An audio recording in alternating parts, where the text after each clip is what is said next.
Bonjour et bienvenue à notre méditation. Aujourd'hui, c'est le 14 juillet. Aux hommes citoyens. Non, voilà, donc nous sommes ici pour fêter la victoire de la miséricorde de Dieu. Donc aujourd'hui, nous allons parler de la miséricorde de Dieu comme nous avons fait la semaine dernière, depuis que nous avons commencé nos pique-niques bibliques ici sur la côte basque, dans le 64, dans les Pyrénées-Atlantiques, dans le Pays basque, n'est-ce pas? Et voilà, donc la semaine dernière, nous avons parlé des entrailles de la miséricorde de Dieu. Vous pouvez trouver donc cette vidéo sur notre chaîne YouTube. Aujourd'hui, donc dans notre deuxième leçon sur la miséricorde de Dieu cet été, je voudrais parler de la richesse de la miséricorde de Dieu. Et ce texte vient d'Éphésiens, chapitre 2, verset 4. Mais Dieu qui est riche en miséricorde, à cause du grand amour dont il nous a aimés, et comme nous trouvons ici un « mais », nous allons donc lire le texte qui vient avant. Et c'est ce texte qui va nous aider à comprendre la grandeur de la richesse de Dieu. Nous avons vu la semaine dernière que Dieu nous aime des entrailles de sa miséricorde. Quand il manifeste sa présence parmi nous par la naissance de Jésus qui vient éclairer nos chemins et nous conduire sur le chemin de la justice, Dieu en fait est en train de démontrer la grandeur des entrailles de sa miséricorde. Et Paul nous dit ici que, en fait, cette miséricorde, Dieu est riche en miséricorde. Il a beaucoup de miséricorde à nous offrir. Et cela, il dit, après avoir dit dans Éphésiens chapitre 2, versets 1 à 3, vous étiez morts. Vous étiez morts. Vous, Éphésiens, vous, gens païens, qui étaient païens avant, vous qui n'êtes pas juifs, vous étiez morts. Et il va utiliser ici deux mots qui vont montrer la cause, en fait, de cette mort spirituelle. Bien sûr, il n'a pas envoyé cette lettre au cimetière à des gens qui étaient morts physiquement. Donc, il parle ici de mort spirituelle. Ils étaient bien vivants, sinon ils ne pouvaient pas lire la lettre ou entendre sa lecture. Mais ils étaient bien morts spirituellement parlant. Et les causes ici de cette mort, donc il y a deux choses qui vont causer cette mort. D'abord, ce sont les offenses et ensuite les péchés. Si on commence par la fin, le mot péché vient du mot hamartia, qui veut dire rater la cible, entre autres.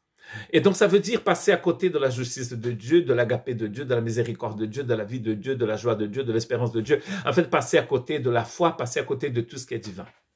Ensuite, le premier mot, offense, ou transgression, vient d'un mot qui veut dire être là où vous ne deviez pas être. Vous êtes en transgression, vous êtes chez quelqu'un que vous n'avez pas le droit d'y être, vous faites la chasse. Je vois ici dans mon village, il y a des endroits où c'est écrit interdit à la chasse. Donc ça veut dire que quelqu'un a une petite forêt en bois derrière sa maison et il ne faut pas que des chasseurs rentrent pour chasser leurs lapins, ici il y a beaucoup de chevreuils et tout ça.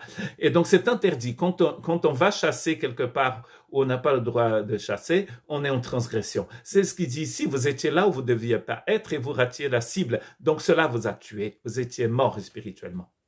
Et il dit ceci aussi, dans lequel vous marchiez autrefois selon le train de ce monde, selon le prince de la puissance de l'air. La puissance de l'air ici, c'est cette atmosphère brumeuse qu'on trouve parfois dans certains coins nordiques de la France et d'ailleurs, en hiver, en automne, on voit pas très loin. Donc on était aveuglés par ce brouillard abominable. Nous suivions le cours du cosmos, du monde des ténèbres, et donc nous suivions donc le prince des ténèbres, et donc nous étions morts.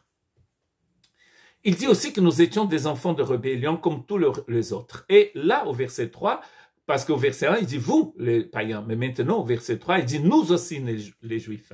Nous étions tous de leur nombre, c'est-à-dire païens et juifs, nous étions tous morts, nous avions tous besoin de vie éternelle. C'est la même chose qu'il fait d'ailleurs dans Romains chapitre 1, 2 et la moitié du chapitre 3. Il va dire « vous, les païens », en citant des textes de l'Ancien Testament, et après il dit « nous aussi, nous étions tous morts ». Ça, c'est notre condition. Donc, c'est dans cette condition de malheur et de disgrâce et de mort que la miséricorde de Dieu va se manifester. Nous étions tous comme les autres, et il dit, et nous vivions autrefois selon les convoitises de notre chair, selon les mauvais désirs de notre chair, accomplissant les volontés de la chair et de nos pensées. Et nous étions par nature des enfants de colère comme les autres. 3 points. Et ensuite, il dit, mais Dieu. Dieu se manifeste avec beaucoup de miséricorde, comme il va dire aussi dans Tite, chapitre 3. Et d'ailleurs, le verset 4 de Tite 3 dit la même chose que le verset 4 du chapitre 2 d'Éphésiens. Parce que dans Tite 3, 4, il dit, mais lorsque la bonté de Dieu, notre Sauveur, et son amour pour les hommes ont été manifestés, là, dans Tite, il va dire, Dieu vous a régénéré. Vous étiez mort, Dieu vous a régénéré. Dans Éphésiens, il dit ceci, à cause du grand amour, donc miséricorde et amour, dans le titre bonté et amour, Dieu, donc il nous a aimés vraiment, il dit, nous qui étions morts par nos offenses, il nous a rendus vivants avec Jésus. Ça, c'est le premier effet de la richesse de la miséricorde de Dieu, c'est qu'il nous a rendus vivants avec Jésus. Vous mélangez plusieurs choses comme farine, chocolat, beurre, chocolat de Bayonne bien sûr, beurre, sucre, beaucoup de sucre parfois, tout ça, des œufs, et vous mettez ça au four.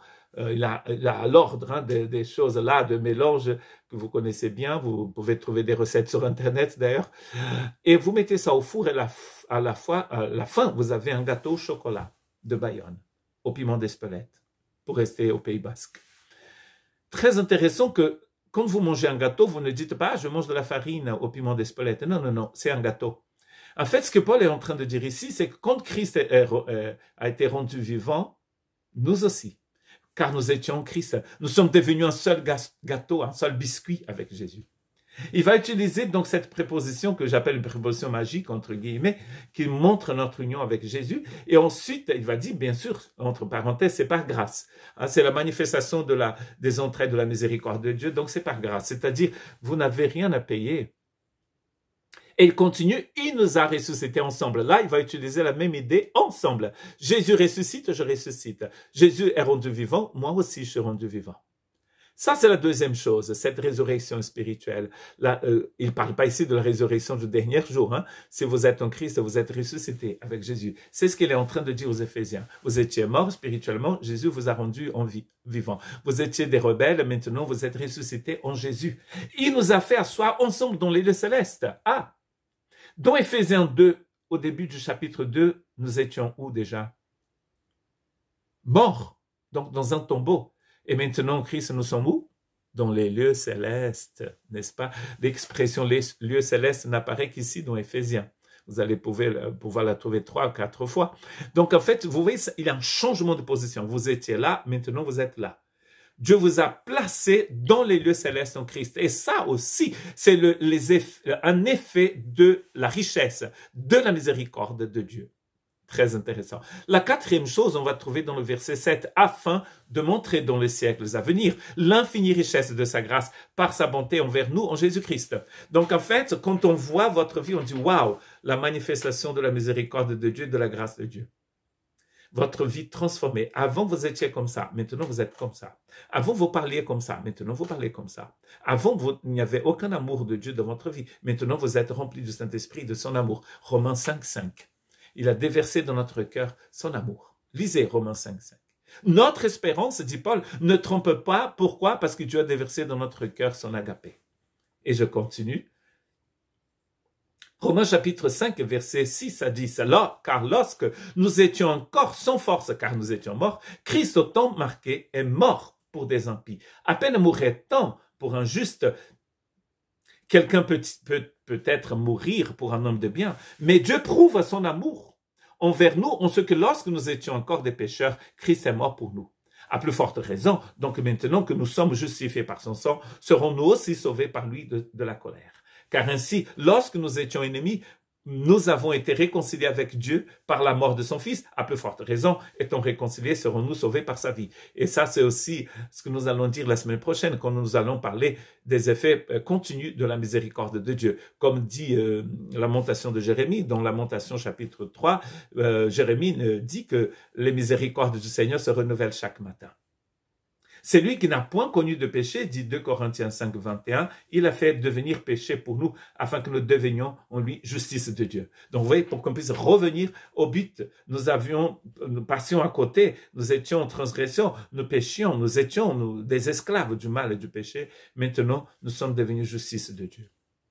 Vous avez donc entendu ce message de la manifestation de la richesse de la miséricorde de Dieu.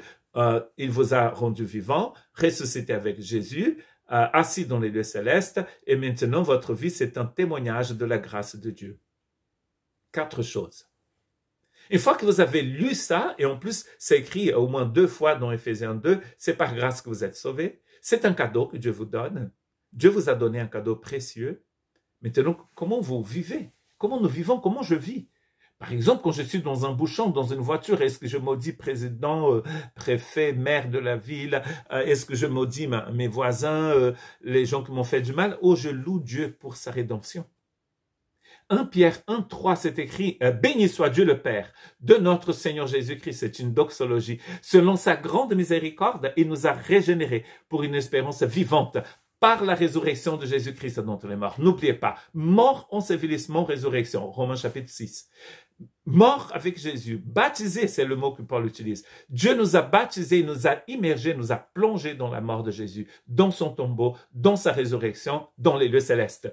Comme nous dit dans son ascension, bien sûr, aussi, dans Éphésiens 2. Et maintenant, nous sommes dans les lieux célestes. Alors, comment nous allons vivre notre vie? En disant, oh là là, ceci, oh là là, cela, qu'est-ce que je suis pas content? C'est la faute au président, c'est la faute à machin, c'est la faute à truc, où on va remercier Dieu en disant, merci Seigneur, tu m'as ressuscité en Jésus-Christ, je suis une nouvelle création, nouvelle créature, et cela, c'est grâce aux richesses de ta miséricorde. Que Dieu te bénisse, que Dieu vous bénisse.